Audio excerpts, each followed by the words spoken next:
కాబట్టి ఇలా చూపిస్తుంది, మాంసం ముద్ద ఉన్న చోట పక్షిరాజులు కూడుకుంటాయి. మరియు నేను ఈ రాత్రి మీకు చెప్పాలనుకుంటున్నాను, ఈ చిన్న సమూహంలో ఇది ఒక అంతర్జాతీయ కూడిక. 5 విదేశీ దేశాలతో పాటు రష్యా వరకు మరియు దేశంలోని వివిధ ప్రాంతాలతో యూనియన్లోని 3/2 కంటే ఎక్కువ రాష్ట్రాలు ఇక్కడ ప్రాతినిధ్యం వహిస్తున్నాయి. వెనుజులాలోకి, జమైకాలోకి, దేశంలోని వివిధ ప్రాంతాల వారు దేవుని కొరకు ఆకలి దప్పులతో ప్రజలు ఇక్కడ ఉన్నారు. ఎంత అద్భుతమైన సమయం! శుభోదయం. ఇది శనివారం డిసెంబర్ 6, 2025. ఇప్పుడు సహోదరుడు జోసెఫ్ బ్రెన్హామ్ నుండి పక్షిరాజులు కూడుకొనుచున్నవి లేఖ ఇక్కడ ఉన్నది. ప్రియమైన వాక్య వధువా, మనము గాఢాంధకారమైన గడియలలో జీవిస్తున్నాము, కానీ మనకు ఏ భయమూ లేదు. యజమానుడు వచ్చి ఉన్నాడు. అంత్యదినములో ఆయన తన వాక్యమును నెరవేర్చడానికి వచ్చాడు. అప్పుడు ఆయన ఏమై ఉన్నాడు? ఈనాడు ఆయన అదే అయి ఉన్నాడు.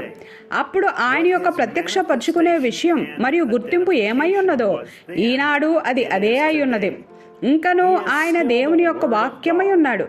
ఆయన యొక్క బలమైన 7వ దూతలో మానవ చర్మములో తనను తాను కొనుచున్నాడు. మరియు మనము ఆయన యొక్క సజీవ వాక్య వధువై ఉన్నామని మనకు బయలుపరిచినాడు. వాగ్వివాదము పెట్టుకోవడానికి లేదా తగులాడటానికి మనకు సమయమే లేదు. మనము ఆ దినమును దాటి ఉన్నాము. మనము ముందుకు సాగుతున్నాము. మనం అక్కడికి వెళ్ళవలసి ఉన్నాము. పరిశుద్ధాత్మ మన మధ్యకు వచ్చాడు. ప్రభు అయిన యేసుక్రీస్తు ఆత్మ రూపంలో తన యొక్క ప్రవక్త గుండా తనను తాను ప్రత్యక్షపరచుకొని మరియు ఆయన యొక్క వధువునకు దేవుని యొక్క స్వరమై ఉన్నాడని బయలుపరుచుకున్నాడు. ఆయన వస్తాడని ఆయన చెప్పాడు. ఆయన దీనిని చేస్తాడని ఆయన చెప్పాడు. మొదటిసారి ఆయన శరీరంలో వచ్చినప్పుడు ఆయన చేసినట్లే ఆయన అంత్యదినములలో రంగం మీదకు వచ్చి మరియు ఈ కార్యములను చేస్తాడని ఆయన చెప్పాడు. మరియు ఇదిగో ఆయన వాటిని చేస్తూ ఇక్కడ ఉన్నాడు. మీరు దేని గురించి భయపడుతున్నారు? దేని గురించి భయపడటం లేదు. మనము మన మహిమకు వెళ్ళే దారిలో ఉన్నాము. ఏదియో మనల్ని ఆపబోవడం లేదు. దేవుడు తన వాక్యమును నిర్ధారించబోతున్నాడు. ఏమి జరుగుతుందో నేను లెక్క చేయను. ఇప్పుడు చర్య తీసుకోవాల్సిన సమయం ఆసన్నమైనది. నమ్మడానికైనా లేదా నమ్మకపోవడానికైనా సమయం ఆసన్నమైనది. ప్రతి పురుషునికి మరియు ప్రతి స్త్రీకి సంభవించే ఆ వేర్పాటు గీత వచ్చి ఉన్నది. మీరు ఒక ఉద్దేశము కొరకు జన్మించారు. వెలుగు మిమ్మల్ని తాకినప్పుడు అది మీలో నుండి చీకటినంతటినీ బయటకు తీసివేసినది. టేబులలో ఆయన యొక్క స్వరము మీతో మాట్లాడుటను మీరు వినినప్పుడు ఏదో జరిగినది. అది మీ అంతరాత్మతో మాట్లాడినది. అది ఇట్లు చెప్పినది, యజమాని వచ్చాడు మరియు నిన్ను పిలుస్తున్నాడు. అలసిపోకు, భయపడకు, నేను నిన్ను పిలుస్తున్నాను, నీవు నా వధువై ఉన్నావు. ఓ ప్రజలారా, నిశ్చయతను కలిగి ఉండండి. దాని విషయమై నిర్లక్ష్యంగా ఉండకండి. దేవుడు ఒక ప్రణాళికను కలిగి ఉన్నాడు. ఆయన తన వాక్యమును టేపులలో రికార్డు చేశాడు. యజమానుడు వచ్చాడు మరియు నిన్ను పిలుస్తున్నాడు. దేవుడు ఏర్పాటు చేసిన మార్గంలో రా.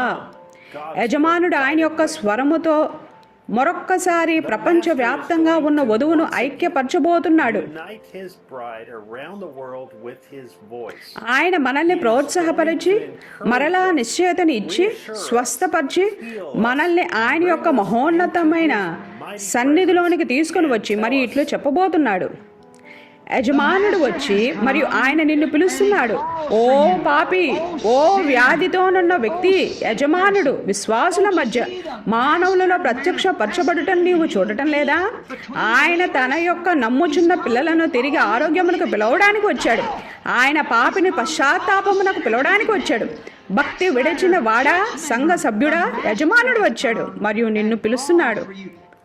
దేవుడు మరొక్కసారి తన పిల్లలను సమకూర్చి మరియు మన గృహములలోనికి, మన సంఘములలోనికి, మన కూడికలలోనికి ప్రవేశించి మరియు మనల్ని పిలిచి మరియు యజమానుడు వచ్చాడు మరియు పిలుస్తున్నాడు. మీకు ఏది అవసరమున్ననో అది మీరే అని చెప్తుండగా ఈ ఆదివారము వధువు ఆయన యొక్క పరిశుద్ధాత్మ యొక్క కుమ్మరింపును ఎంతగా కలిగి ఉంటుందో సహోదరులారా మరియు సహోదరులారా, ఆ మాటలను మీ హృదయ లోతులోనికి వెళ్ళనివ్వండి. మనకు ఏది అవసరమున్నను యజమానుడు వచ్చాడు మరియు దానిని మీకు ఇస్తాడు. పరలోకము తండ్రి, ఓ దేవా, దానిని మరలా జరగనిమ్ము. యేసు వచ్చాడు మరియు నిన్ను పిలుస్తున్నాడు అని నేను చెప్పిన ఈ సంగతులన్నీ ఉన్నాయి. ఆయన వచ్చినప్పుడు ఆయన ఏమి చేస్తాడు? ఆయన పిలుస్తాడు. మరియు ప్రభువా, దానిని మరలా జరగనిమ్ము. ఈ రాత్రి నీ పరిశుద్ధాత్మను, అనగా ప్రభు అయిన యేసును ఆత్మ యొక్క రూపంలో ప్రజల మధ్యకు రానిమ్ము. ఆయన వచ్చి మరియు తనను తాను బయలుపరుచుకోనిమ్ము మరియు పిదప తనను తాను ప్రత్యక్షపరచుకోనిమ్ము. సహోదరుడు జోసెఫ్ బ్రెన్హామ్. వర్తమానము 64-02-13. అప్పుడు యేసు వచ్చి పిలిచెను. సమయము 12 గంటలు. జెఫర్సన్విల్ కాలమానం. లేఖనములు పరిశుద్ధ యోహాను 11వ అధ్యాయము 18-28 వచనములు. మరలా కలిసేంత వరకు దేవుడు మిమ్మల్ని దీవించునుగాక మరియు షలోం.